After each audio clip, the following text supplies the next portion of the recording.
के बारे में बात कर रहे हैं। हमने कहा था कि देखो सबसे पहले हम लोग लिखते हैं सब्जेक्ट, और अगर हमारा subject third person singular subject होता है तो सीधे सीधे लिखते हैं वर्ब की फर्स्ट फॉर्म, और वर्ब की फर्स्ट फॉर्म लिखने के साथ साथ हम लोग उसमें यस या ईएस को लगा देते हैं।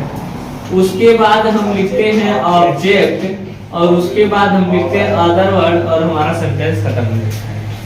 और हमने कहा था कि जब हमारे पास ये ठीक है सब्जेक्ट लिखेंगे, थर्ड पर्सन सिंगुलर सब्जेक्ट के अलावा अगर कोई सा सब्जेक्ट होता है तो सीधे हम वर्ब की फर्स्ट फॉर्म लिखेंगे, और उसके बाद हम यहाँ पे लिखेंगे ऑब्जेक्ट, और उसके बाद लिखेंगे कभी आप ये नहीं कहेंगे कि जब सिंगुलर सब्जेक्ट होता हो, ऐसा आपको नहीं कहना है कि जब सब्जेक्ट सिंगुलर होता हो वर्ब में ऐसे यस लगाते हैं, ऐसा नहीं होता है। नहीं तो अगर मुझे कहना हुआ मैं विद्यालय जाता हूँ, विद्यालय जाता हूँ, तो मैं अगर तो थोड़ा हम लोग हिंदी में अगर इस बात को देखा जाए तो अगर मैं कहूंगा कि मैं विद्यालय जाता हूँ तो क्या मैं बहुत ज्यादा लोगों का बात कर रहा हूँ का? सिर्फ अपना बात कर रहे हैं ना।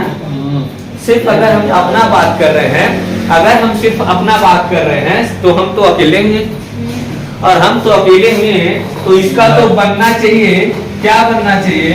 बनना चाहिए था अगर हम डायरेक्ट सिंगुलर कहते तो बनना चाहिए था आई, और गोज आई होता, सब्जेक्ट लिख देते हैं, सहायक क्रिया नहीं लगने वाली, सीधे वर्ब की फर्स्ट फॉर्म में यस या यस लगा देते हैं। समझ में आ रहा है?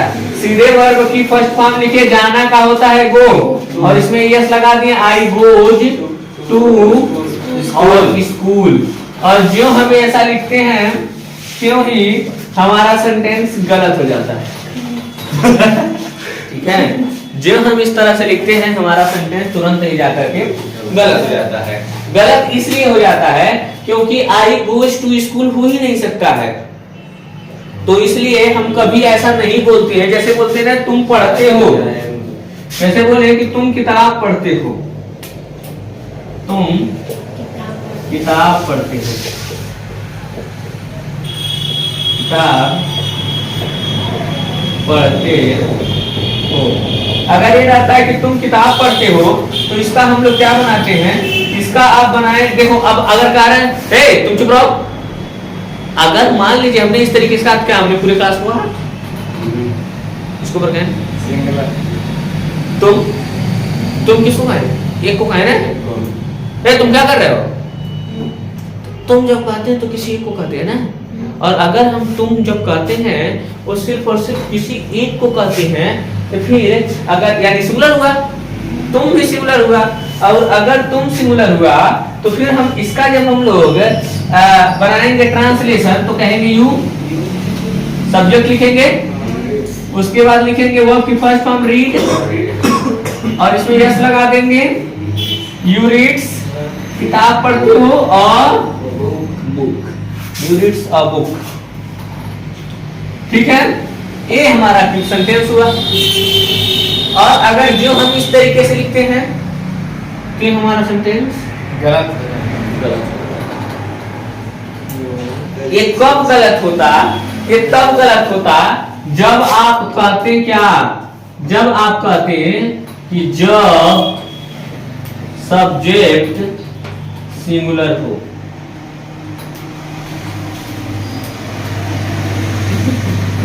तुरंत गलत हो जाता है। जब आप ए कह देते हैं, प्रेजेंट इंडेफिनिट के ट्रांसलेशन में नहीं कहते, जब सब्जेक्ट सिंगुलर हो तो वर्ब में ऐसे एस लगा देते हैं। आपको आज से ये बात नहीं कहना है कि जब सब, क्योंकि ये गलत हो जाता है। हमने आपको फील करवा रहे हैं, हम कहते हैं तुम कैसे बैठे हो, तो हम केवल तुमको कह रहे हैं, पूरे क्लास को नहीं कह रहे हैं। और जब हम केवल तुम्हें कह रहे हैं तो तुम तो सिंगुलर हुए, और सिंगुलर हुए तो ये रूल लगना चाहिए। इसीलिए हम उस रूल से नहीं पढ़ाते हैं कि जब सब्जेक्ट सिंगुलर हो तो वर्ब में एस या एस लगाते हैं। गलत, सरासर गलत रूल है। सही वाला रूल क्या है? सही वाला रूल है कि जब subject third person singular subject, सब्जेक्टवा फर्स्ट पर्सन सेकंड पर्सन से नहीं मतलब है, थर्ड पर्सन वाला जब सिंगुलर रहेगा तो हम वर्ब में एस या एस लगाएंगे। जब सब्जेक्ट थर्ड पर्सन सिंगुलर हो तो हम वर्ब में एस या एस लगाएंगे। थर्ड पर्सन के अलावा फर्स्ट पर्सन सेकंड पर्सन वगैरह रहेगा तो हमारा वर्ब में एस या एस नहीं लगाना। इसीलिए हमने कहा कि जब subject third person singular subject होगा तो वर्ब में एस या एस लगाएंगे। एकरे अलावा अगर कोई सा भी सब्जेक्ट होगा तो हम क्या करेंगे, उसके मतलब सीधे डायरेक्ट वर्ब की फर्स्ट फॉर्म लिख देंगे, उसमें एस या एस नहीं लगाएंगे। और हमने ये भी कहा, हम आपको चार्ट बनवा करके हम आपको बता चुके हैं कि जो थर्ड पर्सन होता है, थर्ड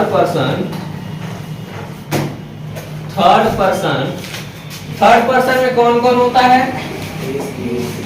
ही होता है, सी होता है, इट होता है, दे होता है, या किसी का नेम हो सकता है। लेकिन तो हमने ये भी बता रखा है कि जो दे होता है यही केवल और केवल थर्ड पर्सन का प्लूरल होता है। प्लूरल यानी बहुवचन। थर्ड पर्सन का जो बहुवचन होता है सिर्फ दे होता है, बाकी यही सब जो बच जाते हैं ये सब क्या होते हैं?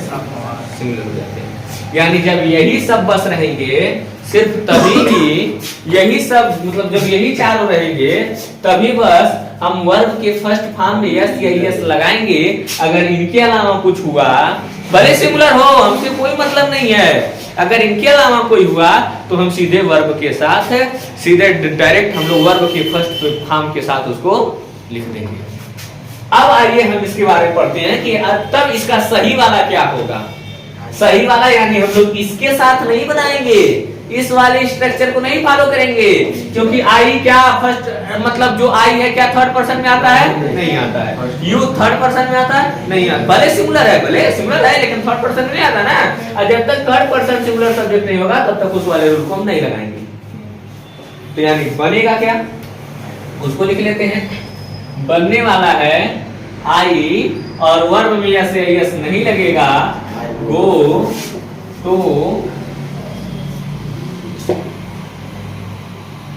ठीक है। इसको क्या मतलब ये वाला क्या बनेगा? You read a book. समझ में आ रहा है?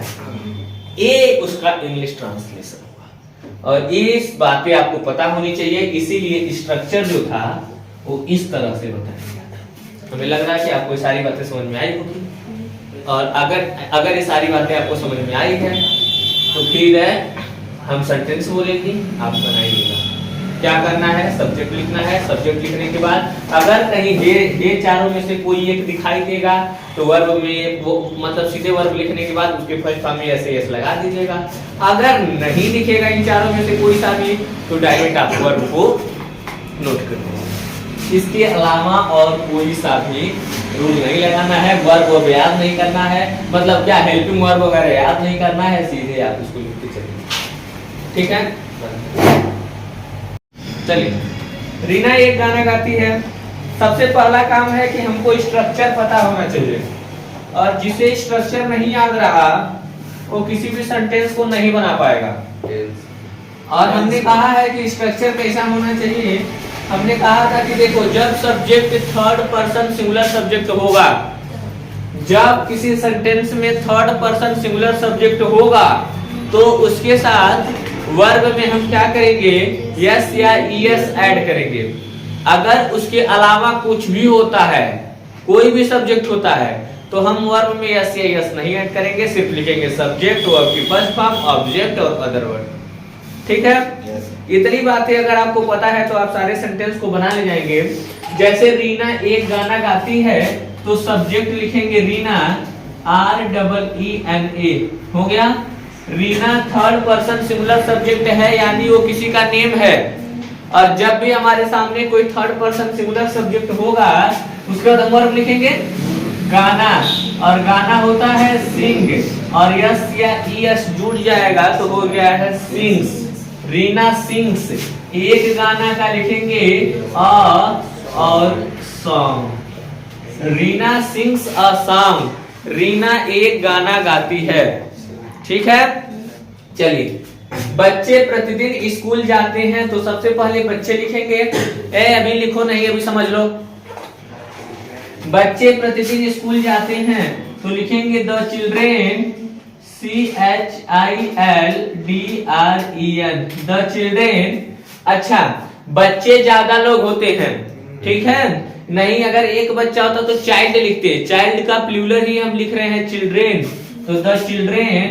उसके बाद होता है वर्ब की first form, go to school, SCHOOL, और प्रतिदिन की अंग्रेजी लिखेंगे डेली।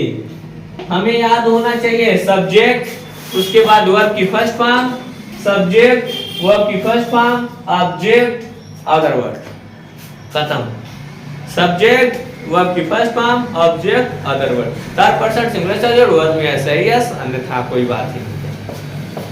हम हॉकी खेलते हैं, अब देखो हम तो फर्स्ट पर्सन में जाता है ना, वी, तो हम क्या करेंगे, सीधे वर्ब लिखेंगे, प्ले, PLAY, वी प्ले, और हॉकी, HOCKE। यस नहीं लगेगा, फर्स्ट पर्सन है, कहाँ दिमाग रहता है तुम लोग का यार। चार्ट टेबल बनवा, याद नहीं रहा कल खरीद देंगे। मैं के साथ अपना की अंग्रेजी, दे के साथ अपना की अंग्रेजी, हम के साथ अपना की अंग्रेजी, हम बताएं। इतने दिन से पढ़ा चुके हैं कि उसका पोजीशन क्या होता है, वो बता चुके हैं कि दो चीज होता है, एक एडजेक्टिव होता है, एक प्रोनाउन होता है। एक पोजीशन में प्रोनाउन का बोध कराता है, एक एडजेक्टिव का बोध कराता है, सब पे सेंटेंस भी बनवा चुके, लेकिन वो अब हम बताएंगे। मैं अपना पाठ याद करता हूँ, सब्जेक्ट कौन, आई। याद करना का होता है लर्न, LEARN, और जब तक थर्ड पर्सन नहीं रहेगा, भले सिंगुलर है चाहे प्लूरल है, हम वर्ब में एस नहीं लगाने वाले हैं। आई लर्न, आई के साथ अपना की अंग्रेजी होता है माई, और पाठ की अंग्रेजी होता है lesson, LESSON। I learn my lesson, मैं अपना पाठ याद करता हूँ। तुम एक पत्र लिखते हो, यू हो गया है, लिखना का क्या, राइट, यू राइट, ए का अ और LETTE, you write a letter. First letter जब भी आप लिखते हो तो जो सेंटेंस का पहला लेटर होता है कैपिटल होना चाहिए। बहुत लोग देखते हैं स्मॉल स्मॉल लिखते हैं। सेंटेंस का जो पहला वाला लेटर हमेशा कैपिटल होना चाहिए। किसी का कहीं नाम हो, हमेशा कैपिटल लेटर से लिखा जाना चाहिए। वे अपना पाठ याद करते हैं, लिखेंगे दे, याद करना लर्न, अपना के दे के साथ अपना के अंग्रेजी देयर होता है THEIR वाला, और lesson LESSON, they learn their lesson, वे अपना पाठ याद करते हैं। अच्छे विद्यार्थी अपने शिक्षकों का सम्मान करते हैं, लिखेंगे good students, good STUDENTS, good students. सम्मान करना मतलब होता है रिस्पेक्ट, रिस्पेक्ट। ज्यादा लोग हैं, RESPECT, वर्ब में SIS लगाने की कोई जरूरत नहीं है, ठीक है। Good student respect. अब देखो ज्यादा लोग हैं, और चूंकि ये थर्ड पर्सन में जाता है, थर्ड पर्सन में जाता है तो ज्यादा लोग वाला केवल दे होता है, और दे के लिए हम लोग पोजीशन का प्रयोग करेंगे दे, THEIR। Good student respect there teachers, TEACHERS, teachers. शिक्षकों हैं, ज्यादा शिक्षक हैं। वह झूठ बोलता है, ही, बोलना tells, TELLS, he tells a lie. झूठ बोलना का होता है यह टेल अ लाई, ठीक है। वह अपनी माता के साथ दिल्ली जाती है, तो वह लड़की है सी, ठीक है। सी, जाना वर्ब की first form, go to DELHI, she go to Delhi, किसके साथ, अदर वर्ड लिखेंगे, सब्जेक्ट लिखे हैं, sorry, she goes to Delhi, third person singular है, बोलिए नहीं निकलना है। थर्ड पर्सन सिंगुलर सब्जेक्ट में वर्ब में हम लोग एस या एस लगाते हैं तो सी गोज टू दिल्ली। अब दिल्ली प्रॉपर नाउन है, किसी भी जगह का नाम है, कैपिटल लेटर होना चाहिए। सी गोज टू दिल्ली, सब्जेक्ट लिखे, वर्ब की फर्स्ट फॉर्म में एस या एस लगा दिए, उसके बाद हमने ऑब्जेक्ट लिख दिया। अब अदर वर्ड, अपनी माता के साथ, तो साथ के साथ के अंग्रेजी क्या लिखेंगे? विद। अपनी, सी के लिए अपना का अंग्रेजी हर लगता है, और मदर MOTHER, धोबी कपड़े धोता है, क्या लिखेंगे? The washerman. वाशरमैन मतलब धोबी, the washerman washes, WASHES washes, ठीक है। द क्लॉथ,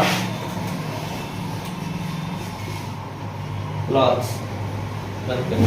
थोड़ा सा कुछ इंपॉर्टेंट पॉइंट, ये जो क्लॉथ लिखे हैं, क्लॉथ मतलब होता है कपड़ा, ठीक है। कपड़े का दो तो प्लूरल होता है, दो तो प्लूरल। एक प्लूरल हम लिखते हैं जो होता है क्लॉथ्स, CLOTHS, और दूसरा होता है CLOTHES। तो सर हाँ, हम बहुत बार बता चुके हैं, फिर भी सबसे बता देते हैं। तो क्लॉथ के दो प्लूरल होते हैं, एक होता है क्लॉथ और दूसरा होता है क्लॉथेज। इसको पढ़ते क्लॉथ्स, दूसरा पढ़ते हैं क्लॉथेज। क्लॉथ्स का क्या मतलब होता है? क्लॉथ्स मतलब होता है कपड़ा, सॉरी कपड़े, और क्योंकि प्लूरल है तो दोनों कपड़े, कपड़े वो वाले प्लूरल, वो वाले कपड़े बिना सिले हुए, बिना सिले हुए, जो बिना सिले वाले जो कपड़े रहते हैं उनको हम लोग बोलेंगे क्लॉथ्स। जैसे आ पीस ऑफ क्लॉथ, मतलब किसी भी कपड़े का टुकड़ा वगैरह नहीं होता, हम लोग जब जाते हैं तो दुकान पे लेते हैं एक शर्ट पैंट सिलाने के लिए, तो फिर कपड़े का तो वो ज्यादा मात्रा में तो उसको हम कहेंगे क्लॉथ्स, क्योंकि वो सिले हुए नहीं है। और जो सिले हुए कपड़े होते हैं, सिले हुए जो कपड़े होते हैं उनको हम लोग कहते हैं क्लॉथ, सिले हुए। बस यही छोटा सा बात होता है। हम लोग पढ़ रहे हैं प्रेजेंट, प्रेजेंट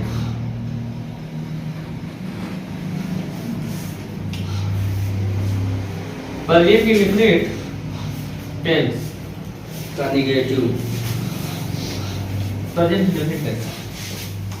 अफर्मेटिव हम लोग का कंप्लीट हो चुका है, और हम लोग आज पढ़ेंगे निगेटिव, निगेटिव सेंटेंस।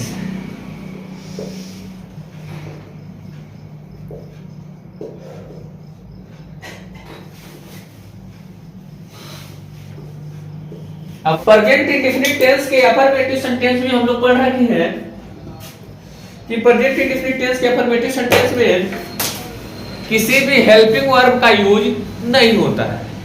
लेकिन तो जब हम लोग प्रेजेंट इंडेफिनिट टेंस का नेगेटिव सेंटेंस पढ़ेंगे तो इसमें हेल्पिंग वर्ब चालू हो जाता है, और हेल्पिंग वर्ब होता है टू।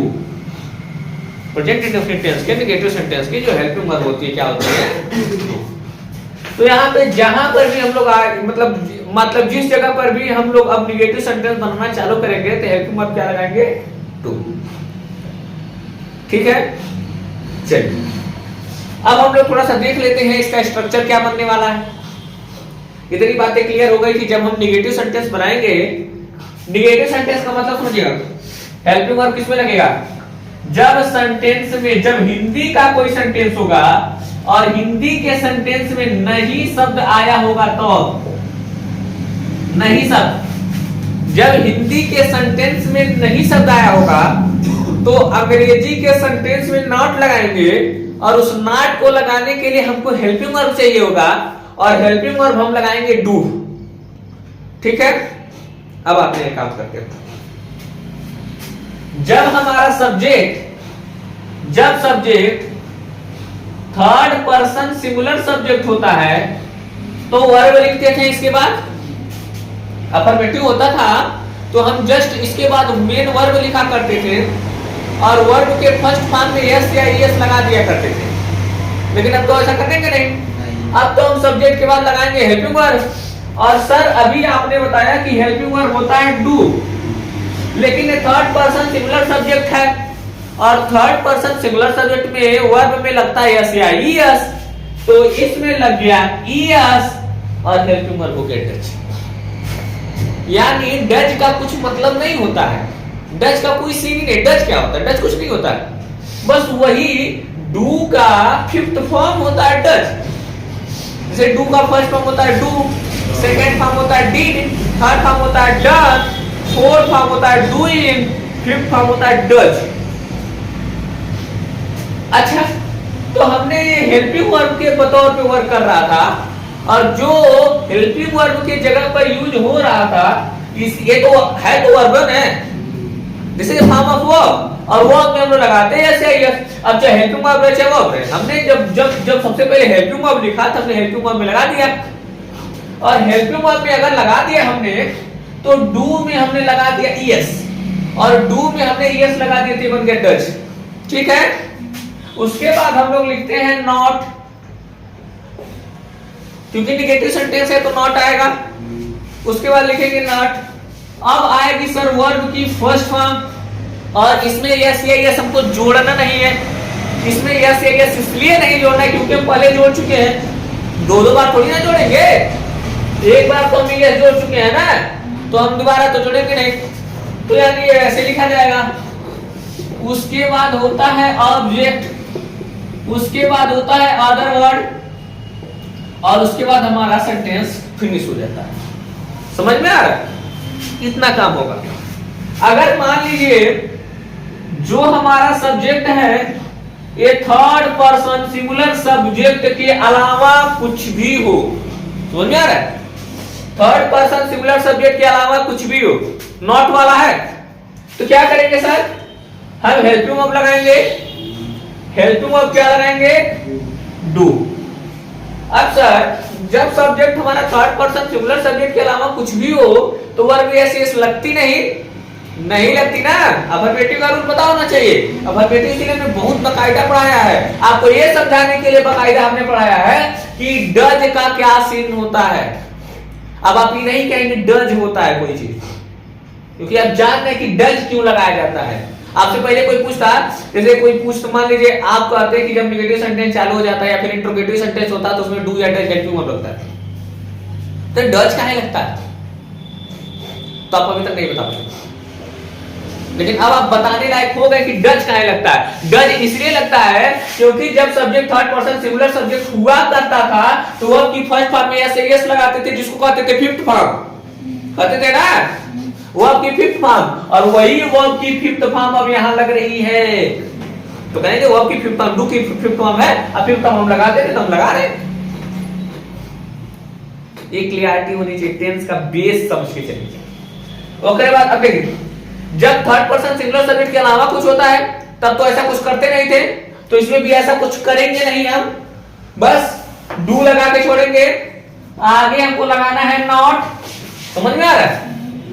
उसके बाद लगाएंगे वर्ब की फर्स्ट फॉर्म, उसके बाद हम लोग लिखने वाले हैं ऑब्जेक्ट, और उसके बाद लिखने वाले हैं अदर वर्ड।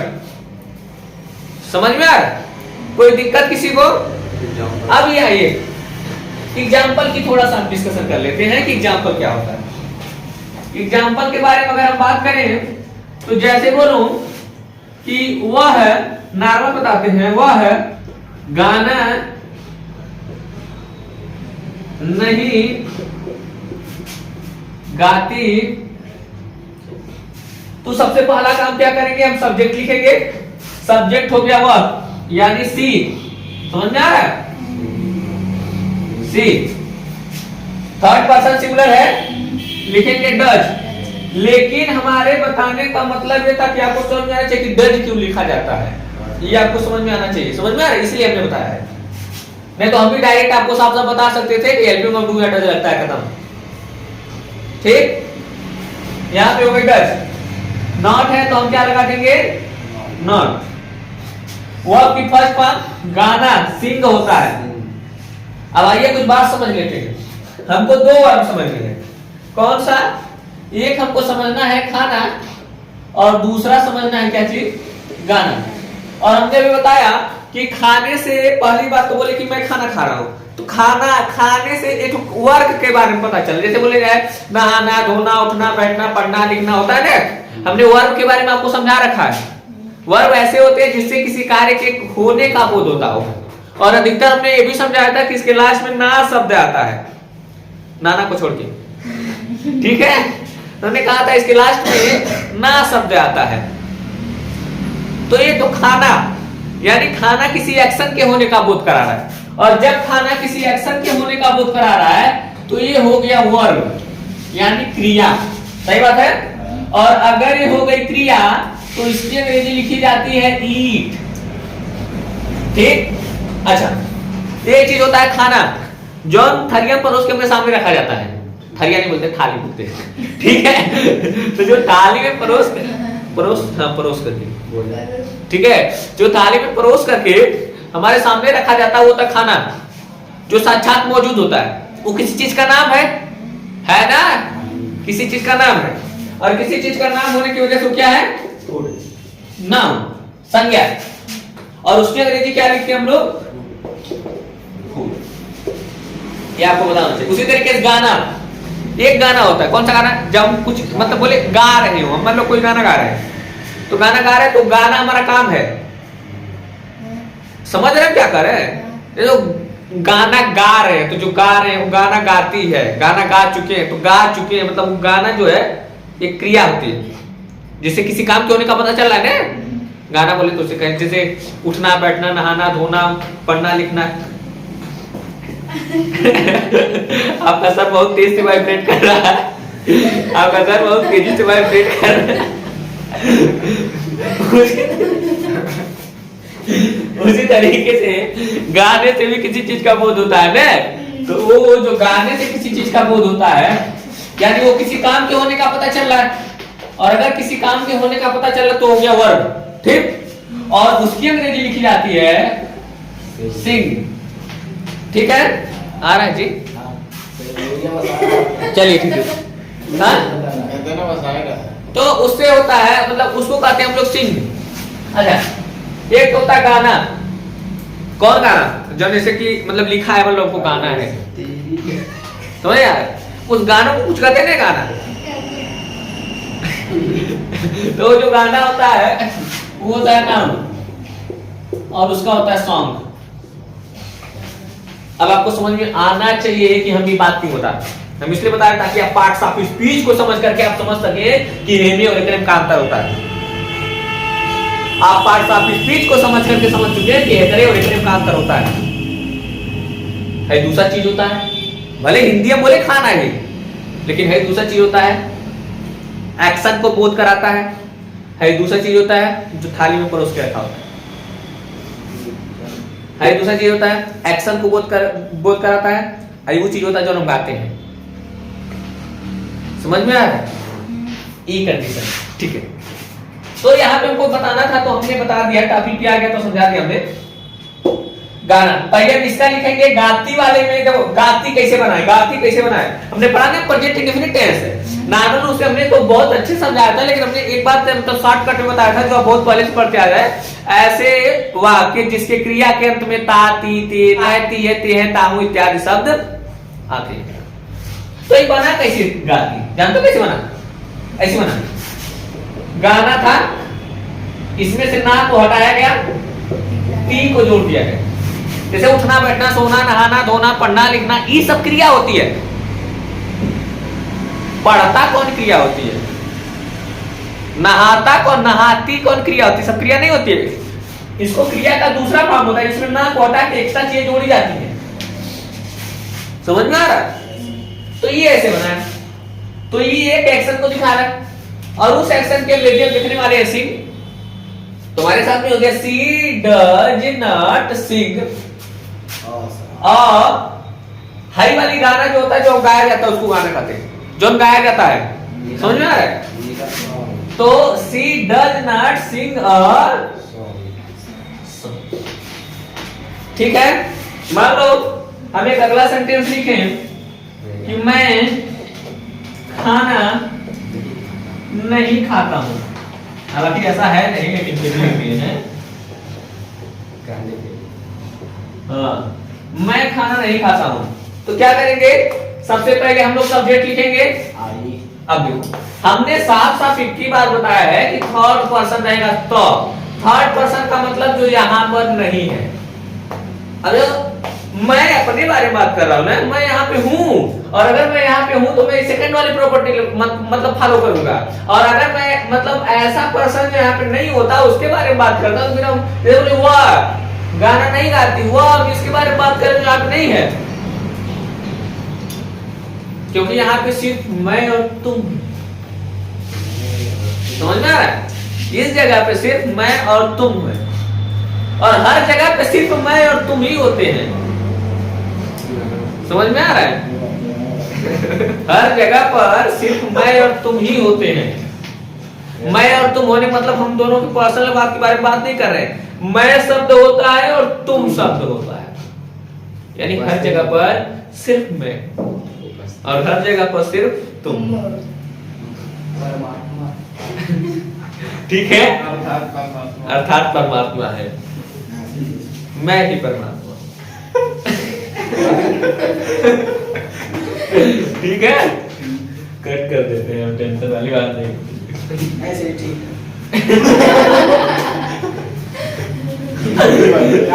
भगवान से पहले गुरु को दर्शन दिया। चलिए ठीक है, तो हुआ ना। तो मतलब कहीं पर भी तुमको अगर ये नहीं सोचना, बस इतना समझो कि बस फर्स्ट पर्सन सेकंड पर्सन मतलब थर्ड पर्सन का सिंगुलर जब आएगा, जो यहाँ पे उपस्थित नहीं वो थर्ड पर्सन है। समझ में आ गया। और यहाँ पे क्यों कौन उपस्थित है? सिर्फ मैं।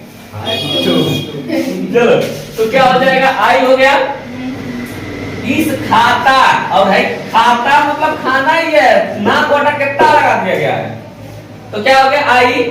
अब यहाँ पे डू लगेगा, समझ में आ रहा है? डू लगेगा क्योंकि थर्ड पर्सन सिंगुलर सब्जेक्ट के अलावा कुछ भी है।